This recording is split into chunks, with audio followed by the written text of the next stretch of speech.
Hello. आज हम पढ़ने वाले हैं राजस्थान का अर्धशुष्क मरुस्थल। कल हमने शुष्क मरुस्थल पढ़ा था। अब हम इसी के आगे अर्धशुष्क मरुस्थल पढ़ेंगे। ये लेह बस स्टैंड के लिए महत्वपूर्ण वीडियो है। इसमें हम एक एक टॉपिक को कम्प्लीटली तैयार करेंगे और इस वीडियो को शेयर करो, लाइक करो और ये वीडियो ऐसे ही चलेंगे, आप बस देखते रहना। अब हम पढ़ेंगे अर्धशुष्क मरुस्थल गग्गर का मैदान। ये मैदान गग्गर नदी द्वारा निर्मित है, जो एक उपजाऊ है क्योंकि यहाँ जलोढ़ मृदा पाई जाती है। ये श्रीगंगानगर व हनुमानगढ़ में विस्तृत है। गग्गर नदी के पाठ को नाली जबकि उपजाऊ भूभाग को बग्गी कहा जाता है। गग्गर नदी के पाठ को तो नाली कहते हैं और गग्गर नदी का जो उपजाऊ क्षेत्र है उसे बग्गी कहते हैं। ये श्रीगंगानगर, ये भटनेर दुर्ग जो हनुमानगढ़ में स्थित है। ये यहाँ से गग्गर नदी जा रही है, ये पाकिस्तान में जा रही है। नाली एक भेड़ की नस्ल भी। हम नाली जो गग्गर नदी के पहाड़ को नाली कहते हैं ना, वो नाली उसी नाली के दूसरी है जो ये भेड़ की नस्ल है। राजस्थान में सर्वाधिक अनाज व फलों का उत्पादन इसी मैदान में होता है, जिसका जिला श्रीगंगानगर है। गग्गर के मैदान में सर्वाधिक सभ्यताएं विकसित हुई हैं। इसमें सेम की समस्या से पीड़ित हैं। अधिक आंधियाँ चलती हैं, नहरों से सिंचाई की जाती है, रेखीय बालू का स्तूप बनता है। इस मैदान में राज्य का सबसे प्राचीनतम दुर्ग भटनेर बना है तथा राज्य की दूसरी निजी झील तलवाड़ा झील बनी है, जो हनुमानगढ़ में है तलवाड़ा झील। अब हम पढ़ेंगे सेम की समस्या या जल अधिकता, जल उपलब्धता की समस्या। ये सतही जल नदियों व नहरों के आसपास उत्पन्न होती है। सेम की समस्या, ये क्षारीय मिट्टी में उत्पन्न होने वाली समस्या है। सेम क्या है? पारिस्थितिकी में परिवर्तन ही सेम है। परिस्थिति में जो परिवर्तन होता है उसे ही सेम कहते हैं। इस समस्या से हनुमानगढ़ जिले का बड़ोपन गांव नष्ट हो चुका है। हनुमानगढ़ जिले का गांव नष्ट हो चुका है। इसमें गग्गर नदी, चंबल नदी और हनुमानगढ़ जिलों में सर्वाधिक प्रभावित हैं सेम की समस्या से। इसका समाधान एक ही है कि खेतों में जिप्सम का खनिज का प्रयोग करें, कि खेतों में जिप्सम डालें, जिसके कारण सेम की समस्या समाप्त हो सकती है। ये एक ही एकमात्र उपाय है सेम की समस्या से बचने के लिए। जहाँ पर सेम की समस्या है वहाँ पर लोगों की कुबड़ हो जाती है, जिसके कारण लोग ज़्यादा जीवन यापन नहीं कर सकते। सर्वाधिक सेम की समस्या अजमेर और नागौर जिले में अधिक है। यहाँ पर सेम की समस्या अधिक देखने को मिलती है। ऑस्ट्रेलियन पादप नीलगिरी, जिसे हम सफ़ेदा कहते हैं, का रोपण यूकेलिप्टस में हुआ था। 2003 में हॉलैंड द्वारा संचालित इंडो-इंच जल निकासी योजना चलाई गई। नोट में क्या लिखा हुआ है कि चंबल नदी में सेम की समस्या का समाधान हेतु कनाडा द्वारा राजड़ परियोजना चलाई जा रही है। शेखावाटी, अंत्य तोरावाटी, वागड़ प्रदेश और आंतरिक परवा का मैदान, ये 4 जिलों में विस्तृत है। सीकर, झुंझुनू, चूरू और डीडवाना। डीडवाना जिला सीमावर्ती है। इस प्रदेश में राजस्थान में बहने वाली सबसे आंतरिक नदी कांतली बहती है। गग्गर के मैदान के अंदर कांतली नदी के उपवा क्षेत्र को तोरावाटी कहते हैं। कांतली नदी के किनारे नीम का थाना सीकर में गणेश्वर सभ्यताएं विकसित हुई हैं। गणेश्वर सभ्यता एक ताम्रयुगीन सभ्यता है। खेतड़ी को ताम्र नगरी कहा जाता है। अब हम पढ़ेंगे खादर के बारे में। शेखावाटी में उपजाऊ भूमि को खादर कहते हैं। बांगर, इसे उपजाऊ भूमि को बांगर कहते हैं। खादर उसे कहते हैं जो नदियों द्वारा जो नवीन जलोढ़ मिट्टी आती है उसे खादर कहते हैं। और बांगर जहाँ पर कभी कभार नदियाँ आती हैं वहाँ पर ज़मीन इतनी उपजाऊ नहीं रहती है। बीड़, शेखावाटी में घास के मैदानों को बीड़ कहते हैं। प्रमुख घास है पूचा, झरना और मोतिया। मोतिया घास की क्या विशेषता है? ये ताल छापर में पाई जाती है। ताल छापर चूरू के अंदर सर्वाधिक पाई जाती है। इसका वानस्पतिक नाम साइप्रेस रोटेटस है। ये काले हिरणों की पसंदीदा घास है मोतिया। सर और सरोवर क्या है? शेखावाटी में वर्षा द्वारा निर्मित जलाशय जिसे सर और सरोवर कहते हैं। शेखावाटी में सतह से नीचे गहराई में भूगर्भ 90 से 150 मीटर मोटी चूने की परत पाई जाती है जिसे हाई पेन कहा जाता है। ये सर और सरोवर को शेखावाटी में चूने के हृदय स्थल में जो कच्चे कुएं बनाए जाते हैं उन्हें जोहड़ कहा जाता है। शेखावाटी में कच्चे कुएं बनाए जाते हैं जिन्हें हम जोहड़ कहते हैं स्थानीय भाषा में। जोहड़ का गहरा भाग चोभी कहलाता है। अर्धशुष्क मरुस्थल में हमने पहले घग्गर का मैदान पढ़ लिया था। अब हम पढ़ेंगे नागौरी उच्चभूमि। नागौरी उच्चभूमि ये समुद्र तल से 450 से 500 मीटर ऊंचा क्षेत्र है। यह सर्वाधिक खारे पानी की झीलें हैं जो 33 सागर का भाग है। खारे पानी की सर्वाधिक 98% प्रधानता पाई जाती है। यहाँ सर्वाधिक हरे कबूतर पाए जाते हैं। ये ज़मीन पर नहीं बैठते। जो ये हरे कबूतर हैं वो ज़मीन पर नहीं बैठते हैं। नोट में लिखा है कि हरे कबूतर राजस्थान में 3 ही स्थानों में पाए जाते हैं। सरिस्का अलवर में, थांवला गांव नागौर में और तिलोर गांव अजमेर में।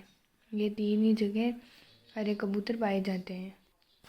कुबड़ पट्टिया हाथ से बेलेट डीडवाना नागौर अजमेर के मध्यवर्ती क्षेत्र में भूमिगत जल से 10 pm फ्लोराइड पाए जाने के कारण यहाँ के निवासियों में फ्लोरोसिस रोग हो गया है जिसमें उनकी पीठ में कुबड़ निकल आई है। अतः इस क्षेत्र का नाम कुबड़ पट्टी हो गया है। अब बांका पट्टी किसे कहते हैं? डीडवाना नागौर अजमेर में फैली है। नोट में लिखा है बांका पट्टी 3 जिलों में फैली है। डीडवाना जो भी नया बना है।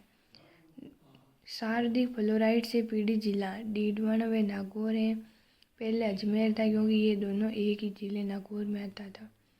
अब ये नागौर से डीडवाना अलग हो गया है। सर्वाधिक फ्लोराइड से पीड़ित गांव आसरवा गांव है जो मकराना तहसील नागौर के अंदर स्थित है। लूणी बेसिन या गोंडवान बेसिन ये अर्धशुष्क मरुस्थल का घग्गर के मैदान के बाद नागौरी उच्चभूमि के बाद में लूणी बेसिन या गोंडवान प्रदेश है। ये बेसिन लूणी नदी व लूणी की सहायक नदियों से निर्मित है। लूणी नदी के अफवाह क्षेत्र को गोंडवान प्रदेश कहा जाता है। ये एक लवणीय बेसिन है। रंगाई छपाई के कारण प्रसिद्ध है। ये विस्तृत लूणी बेसिन विस्तृत कहाँ पे है? पाली के अंदर, जोधपुर, जालोर, बालोतरा, ब्यावर, बाड़मेर जिलों में विस्तृत है। ये मरुस्थल का एकमात्र नदी बेसिन है जो राज्य का सबसे बड़ा बेसिन है। लूणी बेसिन मरुस्थल का एकमात्र सबसे बड़ा बेसिन है लूणी बेसिन। लूणी बेसिन में सर्वाधिक लवणीय मृदा पाई जाती है। भाकर पाए जाते हैं। जीरा, मेहंदी, बाजरा, इसबगोल, होबा का जो पौधा है उसका उत्पादन होता है। होबा हवाई जहाज के ईंधन बनाने में काम आता है। ग्रेनाइट के भंडार जालोर में पाए जाते हैं। ये राजस्थान का जालोर के अंदर राजस्थान का पहला रोपवे सुंडा माता रोपवे स्थित है। पहला भालू अभ्यारण्य स्थित है। पहला ओरण गांव है ढोक गांव बाड़मेर में। इस बेसिन में अरावली का मलानीकरण पाया जाता है। यह 56 की पहाड़ियों का विस्तार है। इस बेसिन में जुआई बांध बना हुआ है पाली के अंदर। ये पश्चिमी राजस्थान का सबसे बड़ा बांध है। जुआई बांध पश्चिमी राजस्थान का सबसे बड़ा बांध है। एकमात्र बांध है जो ग्रेनाइट से निर्मित है। ये जुआई बांध पाली के अंदर स्थित है। पश्चिमी राजस्थान का सबसे बड़ा बांध है। रेल या नाडा किसे कहते हैं? सांचौर का वे भाग जो लूणी नदी के बाढ़ से प्रभावित है उस क्षेत्र में लूणी नदी को रेल या नाडा कहा जाता है। ये लूणी नदी से ही प्रवाहित क्षेत्र है जिसे रेल या नाडा कहा जाता है। अब हम पढ़ेंगे मरुस्थल का बनावट के आधार पर वर्गीकरण। पहले हम पढ़ेंगे महान मरुस्थल। वे मरुस्थल जहाँ दूर दूर तक रेत ही रेत पाई जाती हैं। सहारा में इस प्रकार के मरुस्थल को इग्र कहा जाता है। ये जैसलमेर के बीकानेर बाड़मेर जिलों में विस्तृत है। अगला मरुस्थल पढ़ेंगे चट्टानी मरुस्थल। वे मरुस्थल जहाँ रेत के साथ छोटी बड़ी चट्टानें पहाड़ियाँ पाई जाती हैं। सहारा में इसे हमादा कहा जाता है। चट्टानी मरुस्थल को सहारा क्षेत्र के अंदर हमादा कहा जाता है क्योंकि यहाँ पर छोटी बड़ी चट्टानें या पहाड़ियाँ पाई जाती है। ये मरुस्थल 4 जिलों में फैला हुआ है। जैसलमेर, रामगढ़ व पोखरण की पहाड़ियाँ, ये तो एक है जहाँ चट्टानी मरुस्थल पाया जाता है, रामगढ़ व पोखरण की पहाड़ियों के अंदर।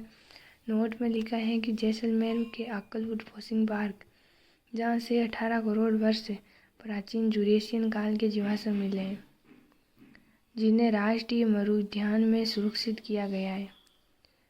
यह पार्क 21 हेक्टेयर में फैला है, जो राष्ट्रीय मरुउद्यान का भाग है। अक्कलकोट फॉसिल पार्क, जहाँ पर 18 करोड़ वर्ष प्राचीन जुरासियम काल के जीवाश्म मिले हैं। अब दूसरा जिला कौन सा है? बालोतरा, जो अभी नया बना है, जहाँ पर 56 की पहाड़ियाँ हैं। ये ज्वालामुखी द्वारा ग्रेनाइट आग्नेय चट्टानों से निर्मित है।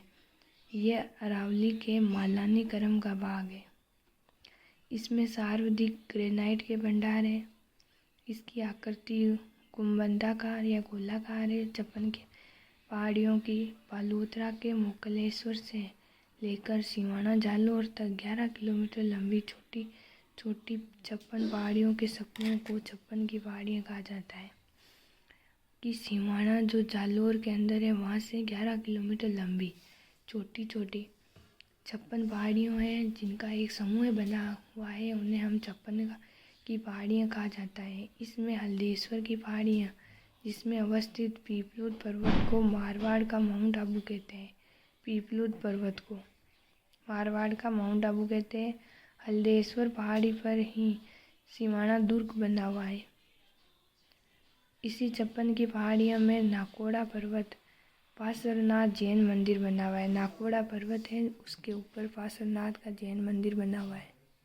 56 की पहाड़ियों में सुधा पर्वत, जालोर, इसराना या एसराना भाकर, रोजा भाकर, झाड़ोल भाकर, जसवंतपुरा की पहाड़ियाँ स्थित हैं। 56 पर्वत तो उदयपुर के अंदर है। 56 का मैदान राजस्थान के दक्षिणी भाग माही बेसिन में 56 नदी नालों या गांवों के समूह को 56 का मैदान कहा जाता है। ये प्रतापगढ़, बांसवाड़ा, डूंगरपुर जिलों में फैला है। 56 का मैदान। 56 ये अकाल कब पड़ा था? विक्रम संवत 1956 सन 1899 ईस्वी में पड़ा एक भयंकर अकाल था। 56 भोग शेखावाटी खाटू श्याम जी के लगाया जाता है। 56 तालाब परबसर में है और 56 परिकोटा है। नाकोड़ा स्थान बालोतरा को राजस्थान का मेवा नगर कहा जाता है। बालोतरा को राजस्थान का मेवा नगर कहा जाता है। सीकर, जहाँ हर्ष की पहाड़ी है, वहाँ पर काजल सीकरी पर जीन माता का मंदिर बना है, जहाँ 7वां रोपवे स्थित है। हर्ष की पहाड़ी में हर्ष भैरवनाथ का मंदिर बना है। हर्ष की पहाड़ी ये राजस्थान में हिंगलाई डींग के लिए प्रसिद्ध है। अब हम पढ़ेंगे हर्ष की पहाड़ी, तो अलवर के अंदर है। हर्ष पर्वत सीकर के अंदर है। हर्षद माता का मंदिर आभानेरी दौसा में है। आभानेरी दौसा में यहाँ की चांद बावड़ी देश भर में प्रसिद्ध है। ये इम्पोर्टेंट है तीनों। अब हम पढ़ेंगे कुछ 1-2 बावड़ियाँ जो इम्पोर्टेंट है उनके बारे में। कि दूध बावड़ी माउंट आबू में स्थित है। दूध तलाई उदयपुर में स्थित है। रक्त तलाई हल्दी घाटी राजसमंद, देव तलाई कोटपुतली तहसील भीलवाड़ा। अब हम एक जिला और बाकी है झुंझुनू, उसके बारे में पढ़ते हैं। झुंझुनू लोहारगल की पहाड़ियाँ स्थित हैं। यहाँ 24 कोसीय परिक्रमा प्रसिद्ध है।